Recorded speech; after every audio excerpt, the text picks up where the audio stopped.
Bismillahirrahmanirrahim. Assalamualaikum warahmatullahi wabarakatuh. Alhamdulillah wasrulillah la haula wala quwata illa billahil azim. Allahumma shalli ala sayyidina Muhammad wa ala sayyidina Muhammad. Yang saya hormati, saya taati Abuya Kiai Haji Alikar dari Auma, Kiai Haji Mawardi dari Autada, kemudian Profesor dari Rosid, ini teman seperjuangannya Pak Tamsil Rinulung nih. Kemudian Kiai Haji Abu Bakar Basir, ya.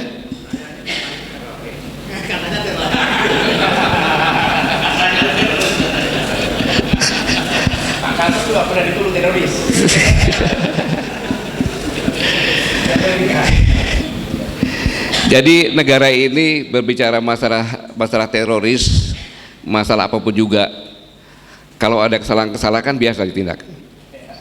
Tapi kalau sudah selesai dan sudah kembali lagi, nggak ada masalah. Bahkan saya pernah foto dengan Ilham Aidit, ya, selfie. Pak Gatot nggak takut? Saya tanya, kamu siapa? Saya Ilham Aidit. Kan bapakmu, saya bilang. Kamu pernah melanggar nggak? Kalau kamu bicara lagi masalah pakai, itu musuh saya. Selama tidak, ya teman saya gitu. Karena negara ini dibuat oleh para ulama, di mana berpedoman kepada Ya Rahman Ya Rahim. Allah Tuhan masih Maha Penyayang. Tapi di sini saya ingin mengoreksi panitia. Jadi sebelumnya saya nyampaikan bahwa saya ini santrinya Kang Haji Ustadz Deden Mahyudin. Saya juga santrinya Kiai Haji almarhum Kiai Haji Thaiful Mawardi. Beliau sudah meninggal, maka saya juga santrinya Abuya Munif. Saya sampaikan terakhir. Jadi saya koreksi, panitia salah besar. Nusul gak apa-apa. Karena apa? Kok santri suruh ngomong di depannya ulama, kurang ajar berarti ya. Tetapi tadi saya mau nggak, udah saya nami bapak aja bicara. Santri kok udah sekali-sekali santri ngomong depan ulama, nggak apa-apa Pak Gatot. Ya wis, karena ada Pak Tamsi saya berani gitu. Saya tadinya sama panitia dikasih waktu 1,5 jam Pak. Tiba-tiba 25 menit. Nanti kalau udah selesai stop, saya turun aja gitu ya. Rampung nggak rampung, pokoknya rampung gitu ya. Saya mengambil judul peran ulama dalam merencanakan, memperjuangkan dan memerdekakan serta menyelamatkan bangsa dan negara. Ini fakta. Ketika seorang anak takmir masjid di kerajaan di Keraton Yogyakarta, yang namanya Darwis, karena dia tawadu, maka dengan Sri Sultan Hamengkubuwono ke-8 disekolahkanlah ke Mekah. Selesai kembali. Yang kedua berangkat lagi, disitulah ketemu dengan Kiai Haji Hasyim Asy'ari.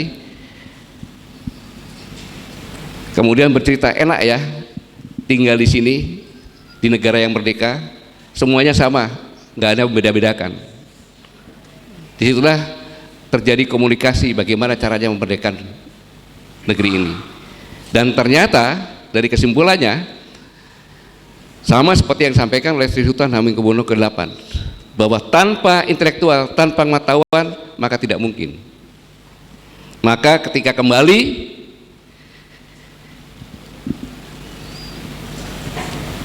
Darwis disuruh belajar ngajar di sekolah HIS, sekolah Belanda. Kebetulan namanya Darwis, langsung diterima karena jenenge kelondol-londoan kan. Setelah belajar kurang lebih berapa tahun, dipanggil lagi sama Sri Sultan Hamengkubuwono bahwa namamu itu ke Belanda-Belandaan, maka dikasih nama Ahmad Dahlan waktu itu. Itulah sebenarnya Kiai Ahmad Dahlan, dulu namanya Darwis. Kemudian diperintahkan untuk membuat sekolah-sekolah. Maka pada 18 Oktober 1912 mendirikanlah sekolah-sekolah Muhammadiyah secara masif di mana-mana akan dibantu oleh Sri Sultan. 14 tahun kemudian, kalau anak SD itu sekolah, 14 tahun kan udah satu SMA ya, udah pemuda. Kalau yang tengah-tengah lebih lagi. Baru lahirlah seperti yang dikoordinasikan di Mekah, Nahdlatul Ulama, Kiai Hasyim Asy'ari, yang 31 Januari 1926. Organisasi ini adalah organisasi perjuangan. Nahdlatul Ulama itu adalah organisasi perjuangan. Begitu lahir yang dilawan adalah model Belanda. Dia nggak suka dengan model Belanda. Gitu. Karena intelektual dan perjuangan bersatu, mau tidak mau harus kita akui, Sumpah Pemuda itu dimotori oleh para kader-kader. Jadi sebenarnya orang-orang NU pertama kali lahir kebanyakan adalah Muhammadiyah. Silakan. Ini santri itu kalau ngomong sampai naik dewe ya. Para ulama sekalian, karena ya santri salah ya tinggal diseneni bae kan gitu.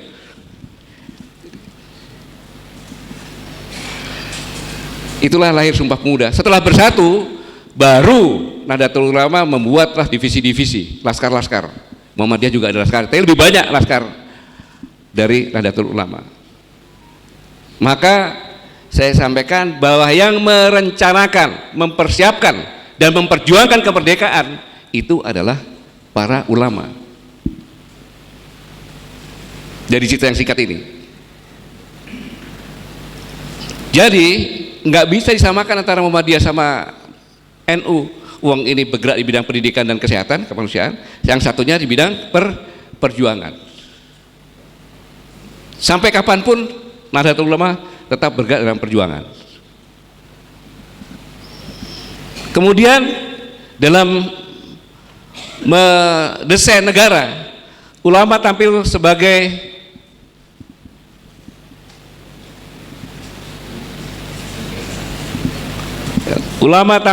penasihat politik dan pembentuk bangsa, ahlul ahli wal aqid. Ahlul ahli wal aqid, contohnya adalah Kiai Haji Wahid Hasyim dan Haji Agus Salim. Beliaulah yang merumuskan mukadimah Undang-Undang 1945. Jadi kalau kita baca dengan rahmat Allah Tuhan Yang Maha Esa itu kan keislami semuanya. Sehingga merumuskan dasar-dasar negara dan melakukan diplomasi negara. Saya tidak panjang-panjang, tapi langsung saja masuk ke alinea keempat. Kemudian daripada itu, untuk membentuk suatu pemerintahan negara Indonesia yang melindungi segenap bangsa Indonesia dan seluruh tumpah darah Indonesia, dan untuk memajukan kesejahteraan umum, mencerdaskan kehidupan bangsa, dan ikut melaksanakan ketertiban dunia yang berdasarkan kemerdekaan, perdamaian abadi, dan keadilan sosial. Jadi ulama ini membentuk negara ini, membentuk pemerintahan ini untuk melindungi seluruh rakyat Indonesia dan wilayahnya, bukan menindas, bukan menjual wilayahnya, mengkeruk wilayahnya. Ini ulama yang buat. Meningkatkan kesejahteraan masyarakat, bukan memiskinkan rakyatnya. Kemudian menekankan pada pentingnya pendidikan dan peningkatan kualitas hidup bangsa, bukan jadikan miskin bangsanya. Kemudian ikut berperan dalam menjaga ketertiban internasional berdasarkan prinsip kemerdekaan. Maka mendukung kemerdekaan Palestina itu wajib, karena itu undang dasar. Itulah yang disampaikan Presiden pada saat pidato, baik di KTT yang di Eropa sama yang di PBB itu tadi malam.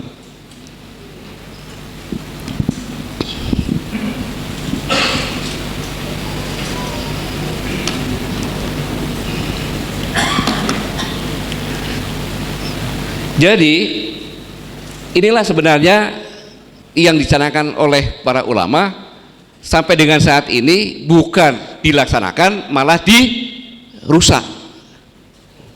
Bukti rusaknya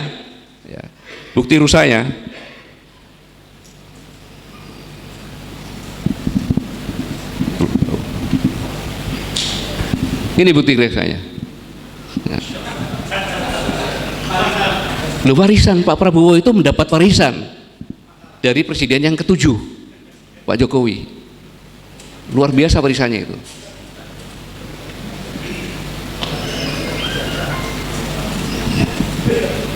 Warisannya selama 10 tahun telah menambah hutang pemerintah hampir 15.000 triliun. Nah, ya. Jadi para ulama tetap baik dosa. Sing bayar kan rakyat, iya kan? Seanak putu durung rampung ki utangnya bayar. Kemudian tadi sumber daya alam kita dijual mentah-mentah ke Tiongkok, nggak dapat apa-apa, sumber dayanya hilang. Dan negara ini hidup 90% itu dari pajak rakyat. Jadi yang membiayai negara ini rakyat. Rakyat membiayai polisi, polisi nindas rakyat, kan gitu. Dan demo kemarin kelihatan. Saya ngomong nggak apa-apa, emang kenyataan seperti ini. Kan? Dan itu juga disetujui oleh presiden. Makanya presiden membuat reformasi, bukan transformasi, reformasi polisi. Banyak proyek mangkrak. Kesenjangan sosial sangat tinggi. Sangat tinggi. 10 orang menguasai 49% kekayaan negara, yang 50% untuk rakyat semuanya. Itu menunjukkan bahwa kita adalah bukan negara berdasarkan Pancasila, tapi liberal. Contoh ini, karena kesenjangan sosial sampai 4%, 3,5 sampai 4%. Amerika saja kekayaannya yang dikuasai orang-orang kaya hanya 47%, kita udah 49%.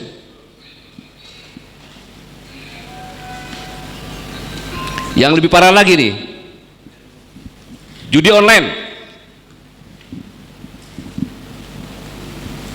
2017 nilainya hanya 2 triliun, tetapi 2023 lebih dari 350 triliun judi online. Omong kosong, terlalu bodoh kalau pemerintah tidak bisa nyetop itu. Boleh dong saya menduga ada pembiaran karena untuk mengambil duitnya rakyat, karena itu adalah program memiskinkan rakyat. Jadi rakyat miskin itu didesain, Pak, didesain. Itulah cara-cara teori komunis. Kalau didesain gampang dibuat nurut. Pak Kiai coba aja suruh santrinya ambil ayam, dikurung, dikasih minum 3 hari, jangan dikasih makan. Habis itu suruh cabutin bulunya satu-satu, keok, keok, keok, sampai gundul. Habis itu dilepas, diparani, lari dong, takut kan? Coba bawa beras, datang lagi dia. Jadi kalau orang miskin itu gampang dikendalikan. Makanya tadi Pak Tamsir bilang itu tadi, ya, pada marah semuanya segala macam. Lah gimana? Jangan marah sama DPR yang seperti itu, Pak. Jangan marah sama bupati-bupati, jangan marah. Lah piye wong di demokrasi kita demokrasi sembako? Demokrasi kita itu demokrasi sembako. Dikasih sembako 100.000, pas uang 100.000, pas jadi bohong dipilih dia. Ya jadi dia seperti itu. Boleh bangga para ulama, boleh bangga Pak Tamsir. Tetapi dalam pemilihan namanya ulama,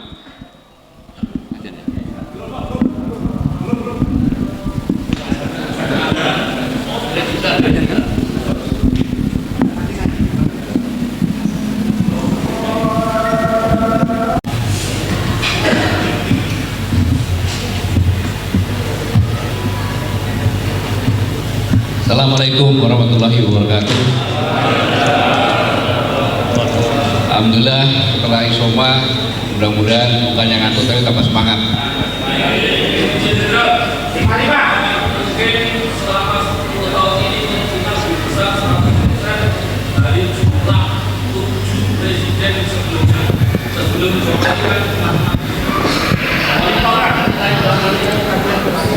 Saya lanjutkan.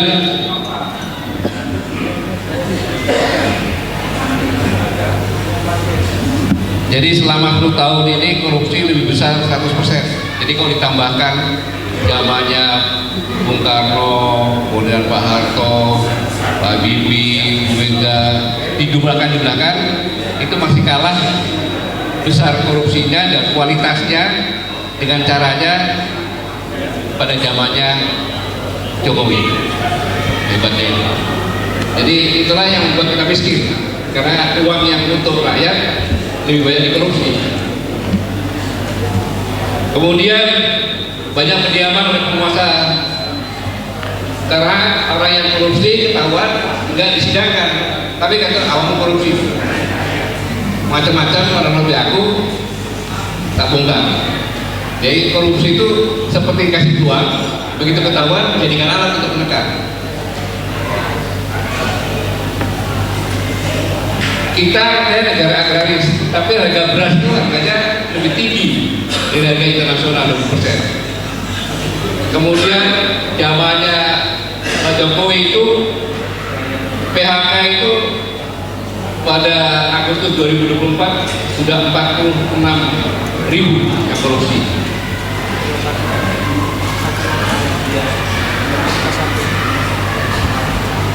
Kemudian terjadi inflasi 5 bulan terakhir, masyarakat sudah tidak punya uang untuk belanja. Dari BBC. Ini yang menyedihkan, tingkat pengangguran tertinggi di ASEAN tahun 2024 kemarin. Ini warisan, jadi terima sama Pak Prabowo. Yang menyedihkan lagi, Gen Z generasi Z ini 9,89 juta nganggur, udah sekolah-sekolah lulus dari sarjana nganggur, gak ada kerjaan. Makanya ketika saya hidup berangkat ke Australia untuk anaknya, saya bilang kalau kamu bisa bawa pulang anak ke Indonesia hebat. Ternyata dia nggak bisa. Anaknya cuma ngomong, saya akan kembali ke Indonesia kalau saya dapat kerjaan sesuai dengan profesi saya dan saya bisa bersaing berdasarkan profesi saya. Dan bisa ngomong saya gitu. Kemudian yang paling menyedihkan adalah kelas menengah. Saya dan pegawai saya pinjam uang mengawinkan anaknya. Sudah punya rumah, berarti sudah punya mobil. Saya bantu. 2 bulan kemudian pinjam uang lagi, belum bayar pinjam lagi untuk bantu kontrakan, nyewa kontrakan. Kenapa? Untuk anak saya kemarin nikah. Kenapa? Di PHK. Begitu di PHK, karena rumahnya kredit disita, mobilnya kan disita. Jadi yang tadinya menang itu jadi miskin, lebih miskin daripada yang lain, kan dia nggak punya apa-apa lagi.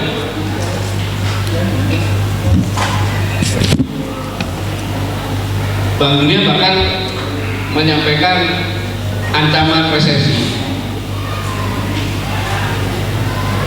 Ini semuanya membuat masyarakat susah, Pak, karena memang tidak ada kerjaan. Sudah tidak ada kerjaan, pajaknya apapun dipajak. Sekarang bayangkan seorang presiden, jadi presiden dapat warisan seperti ini. Kira-kira bingung atau bingung? Itulah yang dihadapi. Ini belum selesai, ada lagi sabotase struktural. Saya jelaskan seperti ini agar para ulama bisa menyampaikan kepada masyarakatnya. Inilah kondisi yang sebenarnya dihadapi oleh presiden kita ini. Sudah dapat warisan, ditambah lagi dengan ada sabotase. Boleh saya menduga sabotase? Kita lihat saja.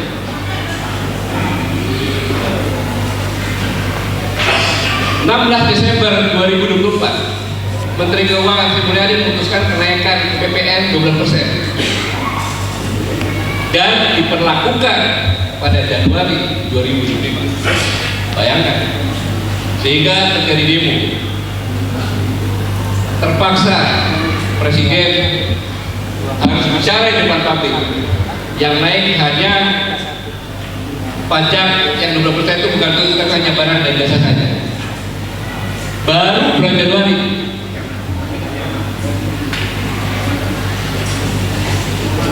Kemudian ada lagi 10 Januari Heboh temukan pagar laut misterius di pantai utara Tangerang. Presiden perintahkan angkatan laut bongkar. Tapi apa jadinya? Justru Menteri KKP melarang membongkar karena untuk barang bukti alasannya.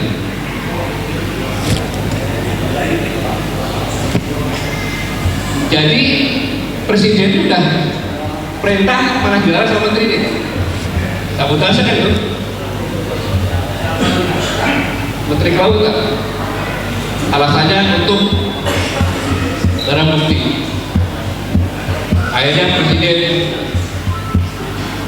perintah lagi, baru menterinya.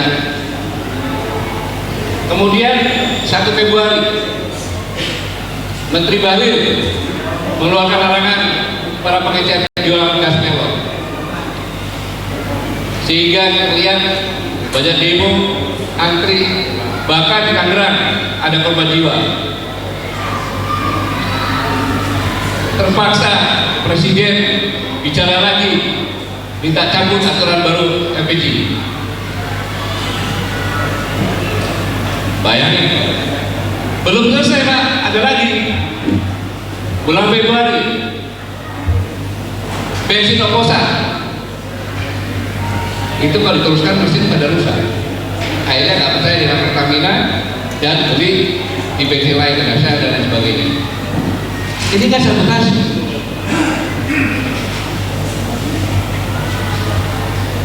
Ketangkap orang-orangnya, terpaksa Presiden ngomong lagi. Bakal bersih-bersih Pertamina. Akhirnya setiap kali ditangkap. Anaknya ditangkap. Dia sudah dipegang, ya. Belum, anaknya ditangkap, tapi bapaknya sedang berusaha untuk ditangkap. Bayangin, baru Februari, bulan Maret, Menpan RB menyampaikan bahwa CPNS dan PPK, pegawai pemerintah dengan perjanjian kerja, ditunda. Timbul demo lagi. Presiden menyampaikan lagi, segera percepat penanganan dalam pegawai negeri sipil. Menseknek Prasetyo Hadi 17 Maret akhirnya mengumumkan pengangkatan PNS dan PPK dipercepat. Baru 3 bulan sudah digoda macam-macam. Tambah lagi, bulan Mei PPATK melakukan pemblokiran rekening yang tidak aktif selama 3 bulan, 122 juta. Bayangin tiba-tiba anak lo mau bayar rumah sakit, nggak bisa, anaknya nggak boleh masuk rumah sakit. Yang ketiga lagi di luar negeri, tenaga kerja wanita di Hong Kong, biasanya dia kan kalau pulang tiketnya dari Indonesia, nggak bisa, terpaksa dia menunda minimal 2 tahun untuk nabung bisa pulang lagi. Akhirnya timbul di media sosial, pemerintah sedang merampas uang rakyat, negara menghambat akses rakyat terhadap hak keuangannya. Tujuannya delegitimasi pemerintah. Bahkan ada yang nyampaikan,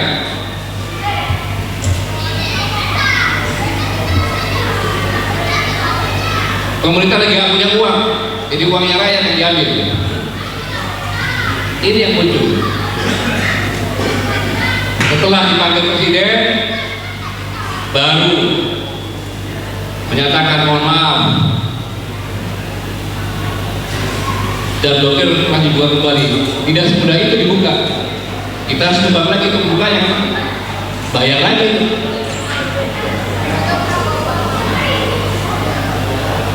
Bulan April nggak ada apa-apa, sepi, banyak takutnya April kok bohong-bohongan.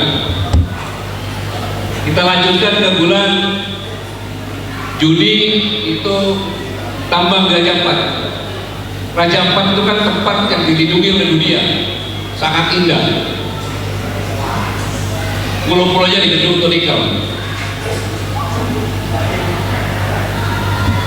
Jadi demo lagi, terpaksa Presiden mencabut izin usaha tambang tersebut. Bolak-balik presiden itu kerjanya cuma ngantasi aja yang betul-betul. Belum selesai, ada lagi sengketa 4 pulau yang oleh Menteri Dalam Negeri harus LK-nya Aceh dikasihkan ke Sumatera Utara karena gubernurnya mantunya Jokowi. Ribut, bisa timbul disintegrasi bangsa ya. Terpaksa lagi Prabowo harus mendamaikan lagi dengan 4 pulau itu dikembalikan ke Aceh. Untungnya gubernurnya Muhammad menjadi orang itu orang Gerindra.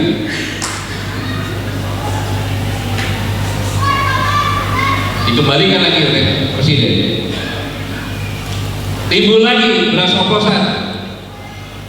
Kata Menteri mengakibatkan kerugian 100 triliun. Terpaksa lagi menyampaikan lagi bahwa presiden minta tidak tegas beras oplosan. Presiden lagi. Bulan Juli, pejabat tertinggi yang menggunakan WA dikenakan biaya. Setelah ribut-ribut, bilang beritanya ini adalah hoax. Menterinya nyampaikan adalah hoax. Belum selesai lagi dari pajak mengatakan bahwa amplop kalau hajatan kita kasih amplop kena pajak. Sampai anggota DPR protes. Amplop hajatan dicek semuanya amplopnya jumlahnya berapa dikenai pajak. Tapi hanya dibatalkan lagi dari ketika Direktorat Pajak membantah kalau itu bukan dari pajak. Itulah kalau yang dikatakan tadi oleh Pak Kamsir tadi bahwa Presiden suka bohong ya akhirnya anak buahnya juga bohong juga. Ulang. Ini tadi masalah tanah.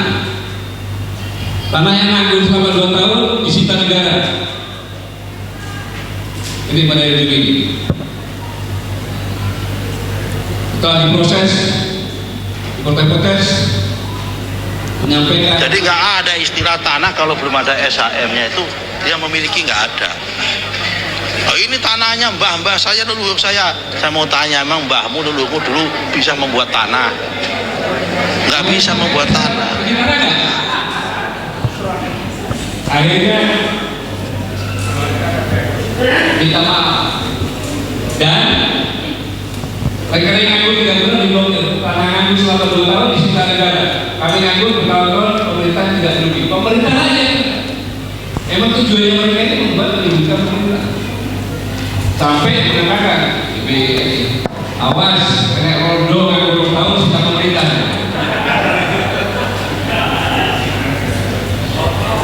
Akhirnya Menteri Nusron minta maaf. 8 Agustus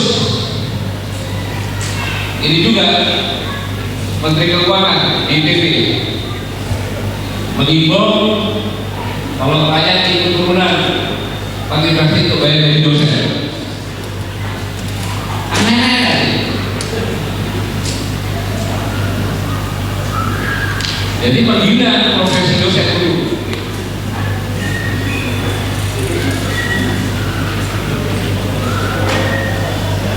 Demo besar pagi tolak kenaikan PBB sebesar 250%. Ini akibat daerah-daerah itu bisa hidup karena ada transfer dari pusat. Selama 10 tahun itu transfer yang kemarin, yang tahun ini paling kecil. Selama 10 tahun paling besar.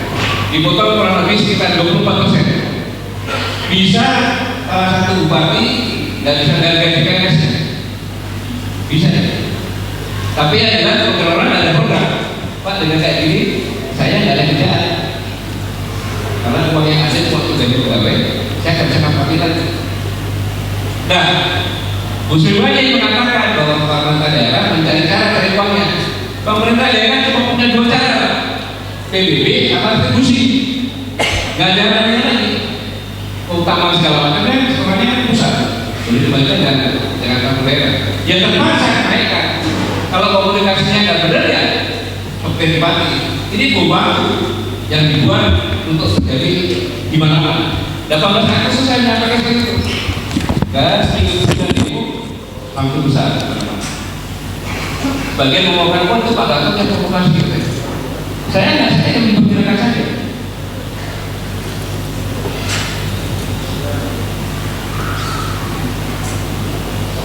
Sampai Presiden yang menyatakan bahwa Presiden Prabowo saya akan sikap kepada Pak Suryo.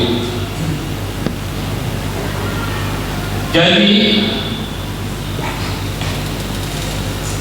ada lagi kira bosan di darat laut di Pangandaran itu pusat wisata Jawa Barat untuk sampai Prabowo daerah Pangandaran akan dibuat rambak ikan. Dia rusak tempat rekreasinya. Dan itu yang menandakan KKP Jawa Barat. Sampai gubernurnya juga marah, khususnya juga marah.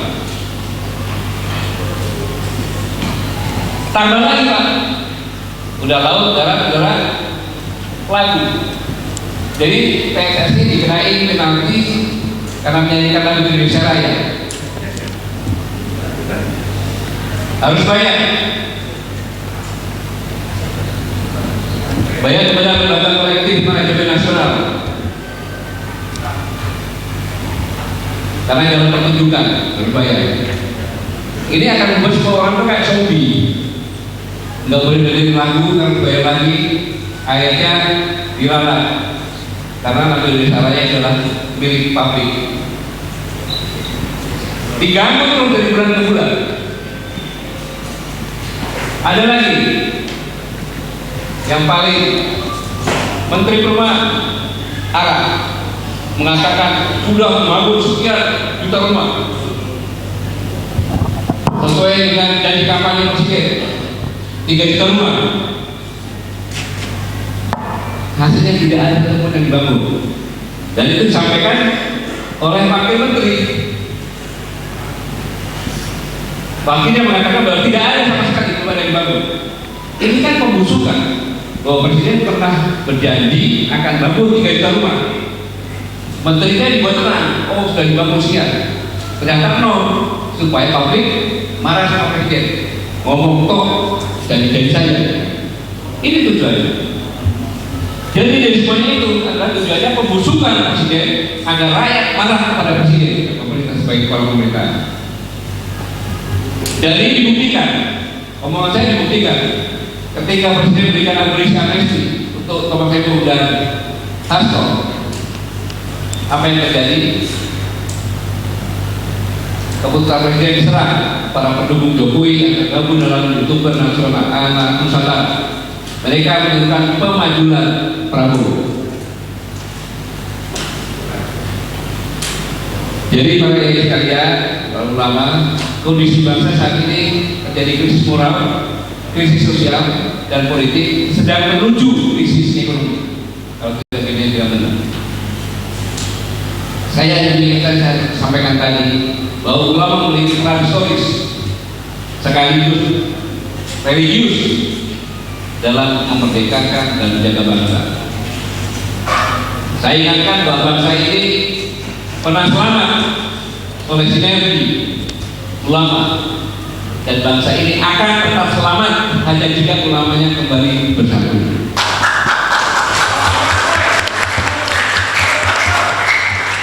Alhamdulillah tepuk tangan.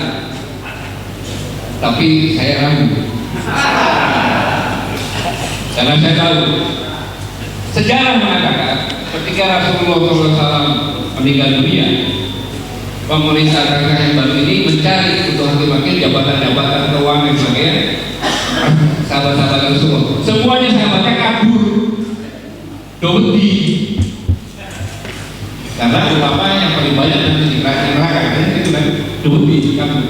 Yang generasi muda begitu, enak ya jadi ulama, dicari-cari untuk jabat. Nanti sekarang yang ada yang nyantri itu dari ulama tujuannya untuk jabatan. Masih lumayan kalau dari amplop.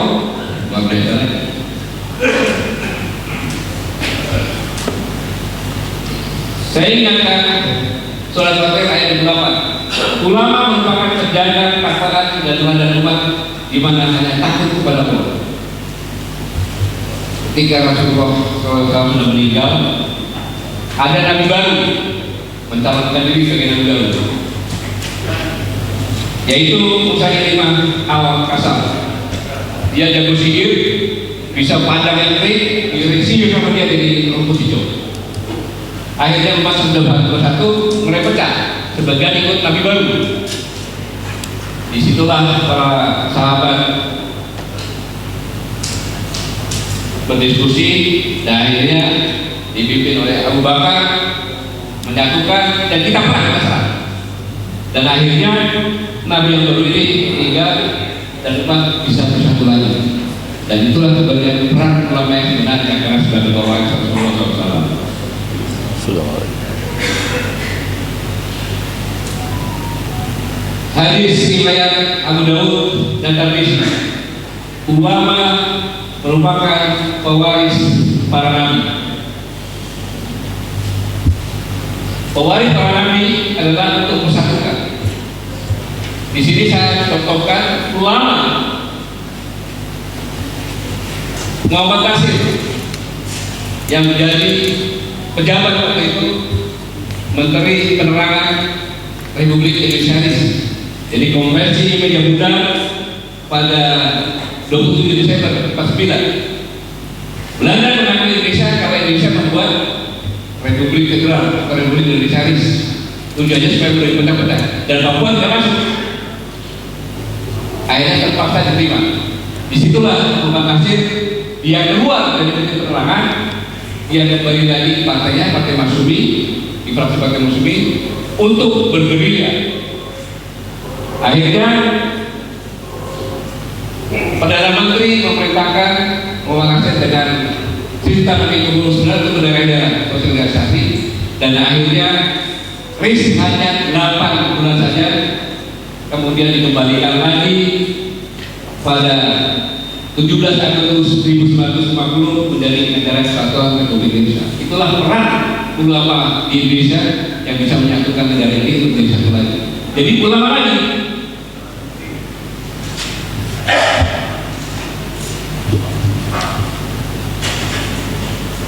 Kemudian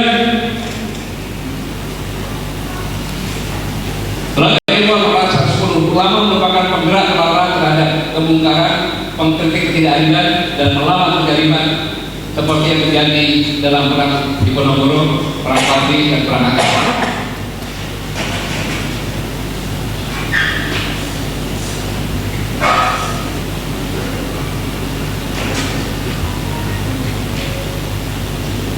Saya ingatkan bahwa ulama tampil sebagai benteng penjaga akidah dan syariat dari penyimpangan dengan menyelenggarakan pendidikan berbasis pesantren yang menjaga tradisi Islam moderat.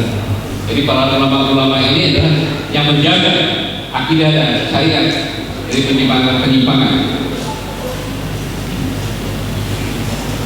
Selanjutnya surah Al-An'am ayat 43. Ulama merupakan tempat bertanya bagi umat dalam menjawab segala permasalahan termasuk mengenai keselamatan bangsa dan negara. Ini dibuktikan ketika Bung Karno bertanya kepada KAI Hasyim Asy'ari, apakah hukum berjihad mempertahankan kemerdekaan? Dan dijawab fardu ain.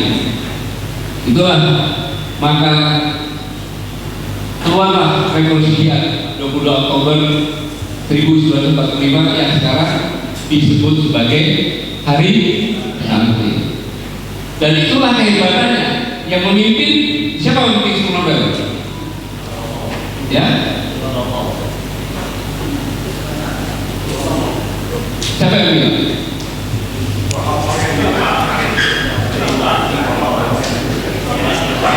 Yang memimpin Kiai Hasyim Asy'ari saja tanggal 9 mengatakan bahwa kita tunggu singa Jawa Barat. Ketika itu berangkat dari Cirebon, naik kereta api turun di rumah, kumpul para kiai-kiai semuanya. Biasa kalau kiai kan jujuran, kalau sholat kan mau sampai tapi juga gitu. Akhirnya sholat istiqoroh dan besoknya ditentukan yang memimpin adalah Kiai Abbas dan Buntut yang di sana mengatakan siapa yang akan berlihat ambil dulu. Makanya terjadilah pertempuran 20 November yang mengalahkan pimpinan dari sekutu.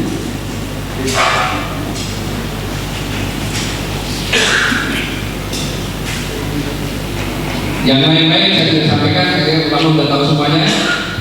Saya ingatkan saja bahwa di era sekarang ini, era kontemporer, ulama menghadapi fragmentasi dakwah karena bergerak sendiri-sendiri, bersaing dengan lembaga dan jemaah dan namanya visi kebangsaan.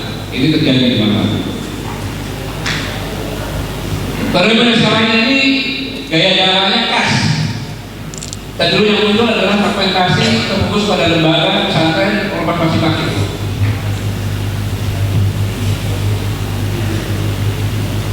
Beda, kita pernah dikasihkan contoh Wali Songo. Wali Songo mempunyai visi dan misi kolektif dalam berdakwah, sehingga Wali Songo ini berdiskusi, selalu berdiskusi. Sampai di Cirebon juga berdiskusi, ada tempatnya, ketemu di Cirebon tempatnya berdiskusi. Akhirnya kalau kita cuma dakwah Islam sendiri-sendiri, tidak mungkin kita bisa begitu menyebar. Maka diputuskan kita harus membuat suatu pemerintah kerajaan. Kalau pemerintahnya Islam, maka semuanya akan menjadi Islam. Maka dibuatlah di Demak, Kerajaan Lokal Demak. Dan sebagai monumental itu Masjid Agung Demak sebagai pusat pemerintahan dan pusat keuangan dan pendidikan. Dan luar biasanya, orang tidak boleh tahu bahwa ketika kerajaan di Kalimantan Selatan belum bisa waktu itu akan berperang, salah satu kerajaannya meminta bantuan kepada kerajaan Demak. Dan kerajaan Demak, saya akan membantu dengan pasukan saya, dengan panglimanya. Saya tidak minta uang spesial, saya hanya minta dua, yaitu dua kalimat syahadat, maksudnya semuanya Islam. Jika menang dan sang panglima sampai sekarang tidak tahu siapa namanya, tapi berubah menjadi khotib bayat. Karena begitu menang, dia lalu disangka tidak sebagai khotib bayat yang disangkakan. Makamnya ada kalau kita ke Kalimantan, ke Banjarmasin, kita lihat ada makam-makam, makamnya itu panjang-panjang makam sana. Di sebelahnya makam raja sebelah kanan, sebelah kiri kalau kita lihat ke kanannya, kita ada makam yang seperti Jawa, khotib bayatnya itu adalah makamnya perang. Jadi betapa dahsyatnya Wali Songo membuat kerajaan yang bisa sampai di Kalimantan.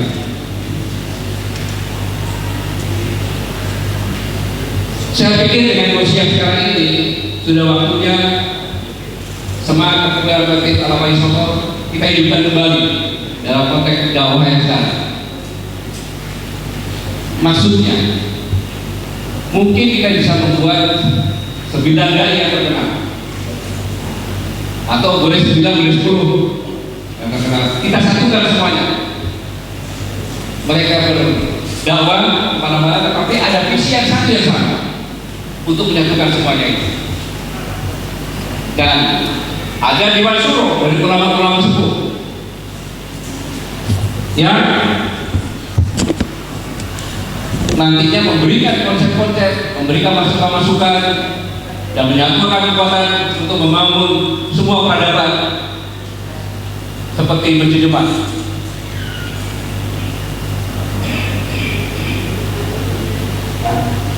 Kita punya cara, ada lembaga pendidikan, kajian kita dan sebagainya. Tapi yang sekarang ini perbedaan kelompok saja, itu yang kita samakan. Saya percepat karena ada diri sama ini. Jadi model kepemimpinan kolektif Wali Songo ini kita jabarkan menjadi dai-dai yang sudah dipilih dari Sulawesi, dari Abdul Samad, dari Riau, dari mana-mana. Dan model ini bisa relevan sekarang ini dengan dakwah yang bersatu akan lebih efektif dalam membangun kekuatan umat karena satu visi semuanya. Perlu langkah konseptual untuk menjembatani fragmentasi dakwah modern dan mengarahkan energi umat pada pembangunan peradaban yang Islami. Kalau kita ingin Islami ya harus begini, yang cuma ngomong-ngomong doang.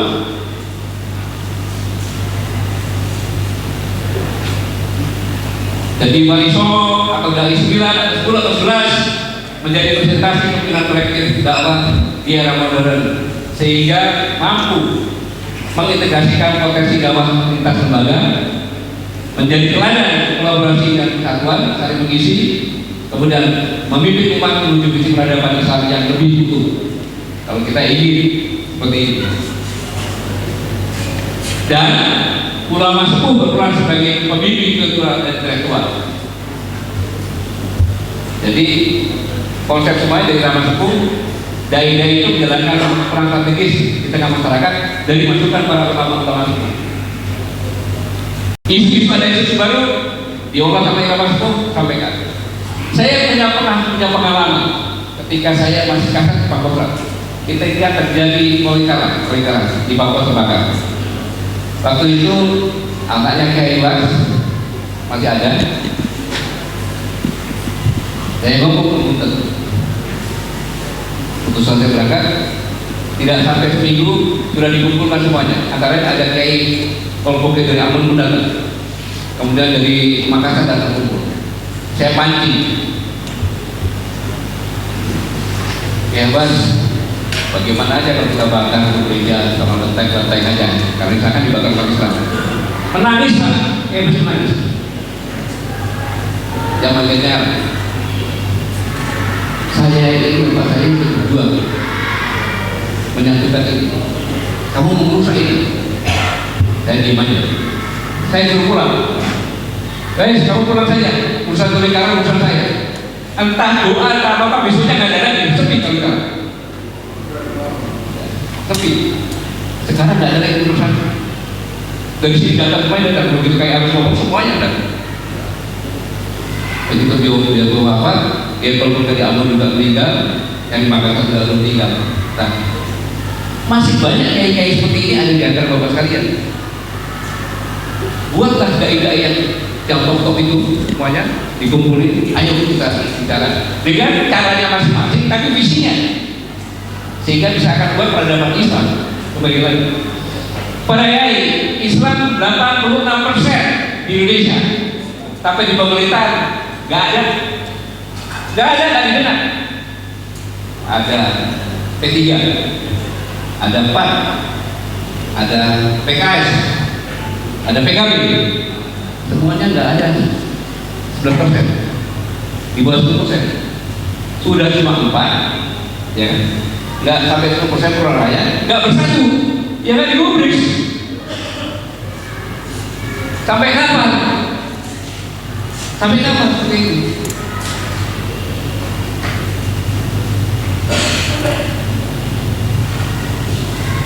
Kenapa? Di era sekarang ini kalau kita bergerak sendiri, persaingan lembaga dan jemaah, lemahnya musik kebangsaan, karena saatnya sekarang ini para ulama mempererat persatuan dalam rangka mengoptimalkan peran sebagai penyelamat bangsa dan negara seperti Wali Songo. Kita kasih contoh. Caranya adalah mari kita adakan rekonsiliasi elit keagamaan lintas organisasi, revitalisasi pesantren dan pengajian dengan visi kebangsaan, kota kolektif. Jadi kalau ada isu strategi, Dewan Syuro lah kakak ini mengolah, menyampaikan kepada dai-dai tadi. Jadi kejadian patrol kolaborasi dampak nasional ini mungkin yang bisa tahap awal untuk menyatukan. Saya mencoba seperti ini karena kalau Dewan Syuro kan mau masing-masing kan, jadi bentuk diskusi yang lokal, yang sakti, hubungan dan sebagainya. Saya kan bisa seperti ini Pak. Ketika saya dari Damai untuk mengatasi Josbus, saya datang ke Kiai Kampung, Kiai Jamiani sudah almarhum sekarang ini. Saya datang sekarang dikumpulin Kiai Kampung di Bogor. Saya katakan, saya itu bilang di Damai, tapi saya mau dilantik oleh para Kiai ini, saya dananya para Kiai. Iya, saya ngerti. Begitu ada apa-apa saya minta tolong. Selesai saya diselesaikan dengan lurus. Kunjungan Josbus dan bersih dengan umat Islam. bukan hanya kata-katanya, tapi doanya.